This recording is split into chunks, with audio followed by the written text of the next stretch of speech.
പരിശുദ്ധ ദൈവം മാതാവിന് മഹത്വം ഉണ്ടായിരിക്കട്ടെ. എൻ്റെ പേര് അരുൺ മത്തായി എന്നാണ്. ഞാൻ പിറവത്തു നിന്നാണ് വരുന്നത്. എൻ്റെ കൂടെ എൻ്റെ അച്ഛനും അമ്മയും വന്നിട്ടുണ്ട്. അച്ഛൻ്റെ പേര് മത്തായി എന്നാണ്, അമ്മയുടെ പേര് ജെസ്സി മത്തായി. ഞാനിവിടെ സാക്ഷ്യം പറയാൻ പോകുന്നത് ചെറുപ്പം മുതൽ ഞാൻ അനുഭവിച്ചു വന്നിരിക്കുന്ന എൻ്റെ കിഡ്നി സംബന്ധമായ അസുഖത്തിന് 28 വർഷങ്ങൾക്ക് ശേഷം പരിശുദ്ധ ദൈവമാതാവ് എനിക്ക് തന്ന സൗഖ്യത്തെക്കുറിച്ചാണ്. ഞാൻ ജനിച്ച് 6 മാസം പ്രായമുള്ളപ്പോൾ തന്നെ എൻ്റെ ഒരു കിഡ്നി പ്രവർത്തനരഹിതമാവുകയും തുടർന്ന് അത് എടുത്തു കളയുകയും ചെയ്തായിരുന്നു. പക്ഷേ എന്നിരുന്നാലും ദുരിതം എന്നെ വേട്ടയാടിക്കൊണ്ടിരുന്നു. എനിക്ക് നേരെ യൂറിൻ പോകുന്നില്ലായിരുന്നു. അപ്പോൾ പുറകുവശത്ത് പള്ളയിൽ 2 ദ്വാരങ്ങളുണ്ടാക്കി അതുവഴിയായിരുന്നു ചെറുപ്പം മുതൽ യൂറിൻ പൊയ്ക്കൊണ്ടിരുന്നത്. എന്നിട്ട് തുണി വെച്ച് പാടുപോലെ കെട്ടി നടക്കുമായിരുന്നു. ഞാനൊരു 8 വയസ്സ് വരെ അങ്ങനെയാണ് നടന്നത്. അതിനുശേഷം യൂറിൻ മുന്നിലൂടെ പോകാൻ എന്തെങ്കിലും ചാൻസ് ഉണ്ടോ എന്ന് ഡോക്ടറോട് ചോദിച്ചു. ഡോക്ടർ പറഞ്ഞു നമുക്കൊരു ഓപ്പറേഷൻ നടത്തി നോക്കാമെന്ന് പറഞ്ഞു.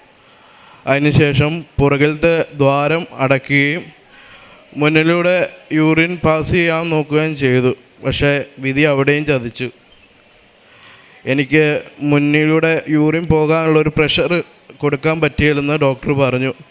അപ്പോൾ അതിന് പോംവഴിയായിട്ട് ഈ യൂസ് ആൻഡ് ത്രോ, അതായത് ഉപയോഗശേഷം കളയാവുന്ന രീതിയിലുള്ള ട്യൂബ് എനിക്ക് തന്നു.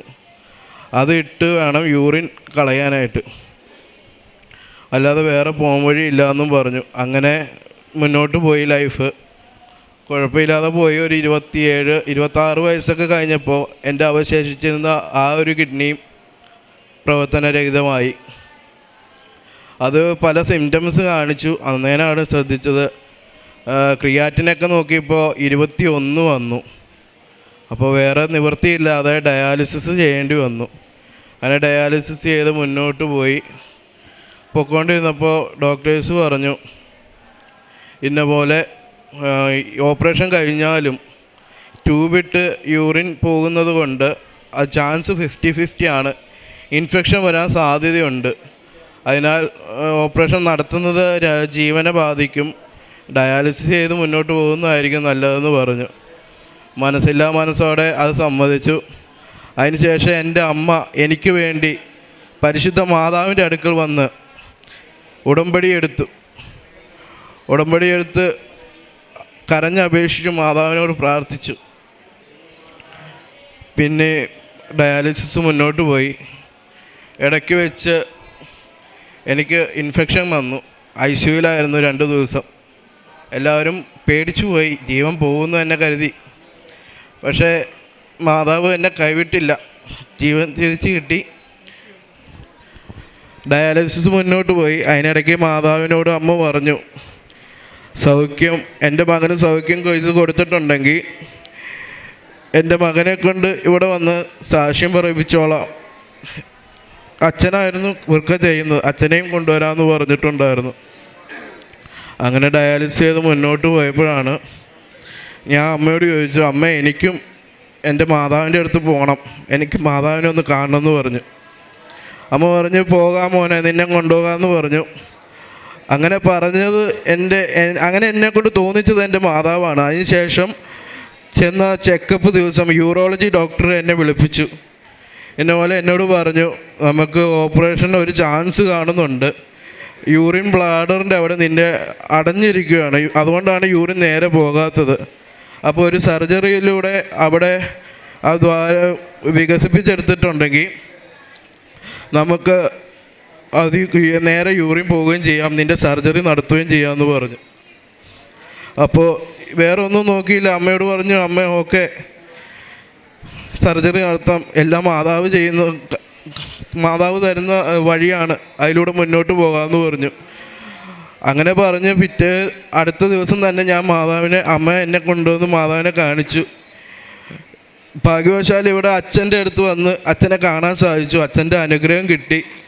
അച്ഛൻ എന്നെ തൈലം വെച്ച് പ്രാർത്ഥിച്ചു. വൃക്കയുടെ സ്ഥാനത്ത് കൈവച്ച് പ്രാർത്ഥിച്ചിട്ടുണ്ടായിരുന്നു. ആദ്യം ഞാനിവിടെ മുട്ടുകുത്തി നിന്നപ്പോൾ എനിക്ക് മുട്ടിനൊക്കെ ഭയങ്കര വേദനയായിരുന്നു, നടുവേദന എടുക്കുന്നുണ്ടായിരുന്നു. പക്ഷെ അമ്മ പറഞ്ഞു, മോനെ വിഷമിക്കാതെ എല്ലാം നേരെയാകും, മാതാവ് നിന്നെ സൗഖ്യമാക്കുമെന്ന് പറഞ്ഞു. അവർ ഒറ്റ പ്രതീക്ഷയിൽ ഞാൻ മുന്നോട്ട് പോയി. അച്ഛൻ അനുഗ്രഹിച്ചു. അച്ഛൻ പറഞ്ഞു, നീ വിഷമിക്കണ്ട, നിനക്ക് സൗഖ്യമുണ്ടാകും, മാതാവ് നിന്നെ അനുഗ്രഹിക്കും എന്ന് പറഞ്ഞു. അച്ഛൻ്റെ അനുഗ്രഹം കൊണ്ട് ഞാൻ പോയി. അമ്മ എന്നെ എല്ലാ ദിവസവും പ്രാർത്ഥനയുടെ സമയത്ത് എൻ്റെ വൃക്കയുടെ ഭാഗത്ത് കുരിശ് വരയ്ക്കുകയും തൈലം പൂശി കുരിശ് വരയ്ക്കുകയും നെറ്റിയിലും തലയിലുമൊക്കെ കൈവച്ച് വിശ്വാസ പ്രമാണം പറയുകയും പ്രാർത്ഥിക്കുകയൊക്കെ ചെയ്യുമായിരുന്നു. അങ്ങനെ ചെയ്ത് മുന്നോട്ട് പോയി. അതുപോലെ എൻ്റെ ആ ബ്ലാഡറിൻ്റെ ഓപ്പറേഷൻ കഴിഞ്ഞു. ഓപ്പറേഷൻ നല്ലപോലെ കഴിഞ്ഞ് അതിനുശേഷം കുറച്ച് ദിവസം ഡയാലിസിസ് മുന്നോട്ട് പോയെങ്കിലും പിന്നീട് എൻ്റെ വൃക്കയുടെ ശസ്ത്രക്രിയ നടന്നു. അതിനും മാതാവ് അനുഗ്രഹിച്ചു. കാരണം അതിനു മുമ്പിൽ ഒരു വെല്ലുവിളി ഉണ്ടായിരുന്നു. എൻ്റെ ചാച്ചൻ്റെ പ്രായം 60 വയസ്സ് കഴിഞ്ഞായിരുന്നു. അപ്പോഴും ചാൻസ് 50-50 ആയിരുന്നു. അപ്പോൾ അമ്മ മാതാവിനോടും ഇങ്ങനെ പറഞ്ഞിട്ടുണ്ടായിരുന്നു, മാതാവേ, ഒരു തടസ്സവും കൂടാതെ ഈ ഓപ്പറേഷൻ കഴിഞ്ഞ് എനിക്ക് 2 പേരെയും തിരിച്ചു നൽകുകയാണെങ്കിൽ 2 പേരെയും മാതാവിൻ്റെ മുമ്പിൽ കൊണ്ടുവന്ന് നിർത്തി സാക്ഷ്യം പറയിച്ചോളാമെന്ന്. മാതാവിൻ്റെ ദൈവാനുഗ്രഹത്താൽ അത് കഴിഞ്ഞു, ഓപ്പറേഷൻ കഴിഞ്ഞു. അതിനുശേഷം ഞാൻ ഉടമ്പടി എടുത്തു മാതാവിന് വേണ്ടി. പിന്നെ എനിക്ക് ഒന്നുകൂടി ബോധ്യം വന്നു, മാതാവ് എൻ്റെ കൂടെ ഉണ്ടെന്ന്. ഉടമ്പടി ആദ്യമായിട്ട് ഞാൻ പുതുക്കിയ ദിവസം എന്താണെന്നറിയില്ല, മാതാവ് എൻ്റെ കയ്യിൽ തന്നെ വന്നു. എനിക്ക് മാതാവിൻ്റെ രൂപം എടുത്തുകൊണ്ട് പോകാനുള്ള അനുഗ്രഹം മാതാവ് എനിക്ക് തന്നു. അപ്പോൾ മാതാവിൻ്റെ ആ രൂപം എൻ്റെ കൈ കിട്ടിയപ്പോൾ എനിക്ക് സൗണ്ടൊന്നും വരുന്നില്ല. കണ്ണുകളൊക്കെ ഞാൻ അറിയാതെ നിറഞ്ഞു. അമ്മ എന്നെ ഓടി വന്ന് കെട്ടിപ്പിടിച്ചു. അമ്മ പറഞ്ഞു, മോനെ വിഷമിക്കണ്ട, മാതാവ് നിൻ്റെ കൂടെയുണ്ട്. അങ്ങനെ ഞാൻ ഉടമ്പടി പുതുക്കി ആ ഒരു വിശ്വാസത്തിൽ ഇപ്പോഴും മുന്നോട്ട് പോകുന്നു. എന്നെ, എൻ്റെ ചാച്ചനെ, എൻ്റെ കുടുംബത്തെ എല്ലാം മാതാവ് ഇപ്പോഴും കാക്കുന്നു എന്നുള്ള ഒരൊറ്റ വിശ്വാസത്തിൽ ഞാൻ മുന്നോട്ട് പോയിക്കൊണ്ടിരിക്കുന്നു. അതിനുശേഷം മാതാവിൻ്റെ തൈലം ഞാൻ എന്നും എൻ്റെ മാറ്റിവെച്ച വൃക്കയുടെ സ്ഥാനത്തും എൻ്റെ ചാച്ചൻ എനിക്ക് തന്ന ആ ഭാഗത്തും ഞാൻ തൈലം വെച്ച് പ്രാർത്ഥിക്കും. ഒരു ബുദ്ധിമുട്ടും കൂടാതെ. ഇപ്പോൾ ഓപ്പറേഷൻ കഴിഞ്ഞിട്ട് 1.5 വർഷത്തോളമായി. ഇതുവരെയായിട്ടും യാതൊരു ബുദ്ധിമുട്ടും കൂടാതെ മാതാവ് ഞങ്ങളെ കാക്കുന്നുണ്ട്. മരുന്നുണ്ടെങ്കിൽ കൂടി ഞാൻ ജനിച്ച് 27 വർഷം വരെ ഞാൻ അനുഭവിച്ച ബുദ്ധിമുട്ട് മാതാവിൻ്റെ അടുക്കൽ എനിക്ക് വന്നപ്പോൾ കിട്ടിയ സൗഖ്യം, അത് ഞാൻ പരിശുദ്ധ അമ്മയോട് എൻ്റെ ജീവിതകാലം മുഴുവൻ നന്ദി പറഞ്ഞുകൊണ്ടിരിക്കുന്നു. ഞാൻ എൻ്റെ അമ്മയ്ക്ക് പറയാനുള്ളത് നിങ്ങളെല്ലാവരും കേൾക്കണം. പരിശുദ്ധ അമ്മയ്ക്കും തിരുക്കുമാരനും എൻ്റെ 1 കോടി നന്ദി പറയുന്നു. എൻ്റെ മകനെയും എൻ്റെ ചേട്ടനെ എനിക്ക് തിരിച്ചു തന്നതിന് എന്താ എനിക്ക് പറയേണ്ടതെന്നറിയില്ല. പക്ഷേ ഞാൻ കാരുണ്യ പ്രവൃത്തിയായിട്ട് ഞാൻ പത്രങ്ങളെല്ലായിടത്തും കൊണ്ട് കൊടുക്കുന്നുണ്ട്, രോഗികളെ സന്ദർശിക്കുന്നുണ്ട്, അവർക്ക് മരുന്ന് വാങ്ങിക്കാനുള്ള എന്നെ കഴിയുന്ന സഹായം ഞാൻ ചെയ്യുന്നുണ്ട്. മകനെ എനിക്ക് തിരികെ കിട്ടില്ല എന്ന് ഡോക്ടർമാരെല്ലാം കൈയൊഴിഞ്ഞതാണ്. അവിടെ നിന്ന് ഞാൻ എൻ്റെ അമ്മ മാതാവിനെ വിശ്വസിച്ചതിനുള്ളിൽ എനിക്ക് എൻ്റെ അമ്മ മാതാവും എനിക്കെൻ്റെ മകനെ സർജറിയിൽ നിന്നും എനിക്ക് തിരികെ തന്നു.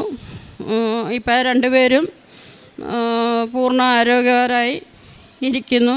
അമ്മയ്ക്കും ഈശോയ്ക്കും കോടായി കോടി നന്ദി പറയുന്നു.